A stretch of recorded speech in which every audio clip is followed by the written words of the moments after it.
زمین تخت و تئوری‌های مربوط بهش همیشه مورد بحث بوده.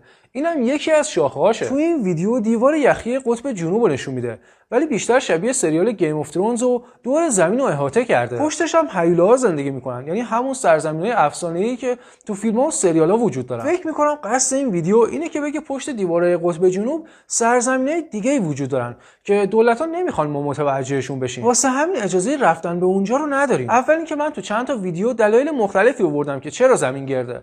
بخوام اینجا هم توضیح بدم ویدیو طولانی میشه. ولی این دلایل و موانعیه که باعث میشه شما نتونی به قطب جنوب سفر کنی. اولیش سرمایه به شدت بالای قطب جنوبه. دمای منفی 60 درجه و سرعت باد بالای 200 کیلومتر در ساعت اصلا شوخی نیست. یعنی آدم 80 کیلو رو مثل مقوا بلند میکنه، بعدم تو هوا تبدیلش میکنه به بستنی یخی. بعدم هزینه‌اش زیاده. یه سفر علمی تحقیقاتی چند میلیون دلار خرج داره. از رفتن تا اونجا گرفته تا پول لباس و تجهیزاتش. سومین دلیلی که قطب جنوب برای همه آزاد نیست، ارزش بالای قطب جنوبه. انسان ثابت کرده هر جا پا بذاره اکوسیستمش رو نابود میکنه.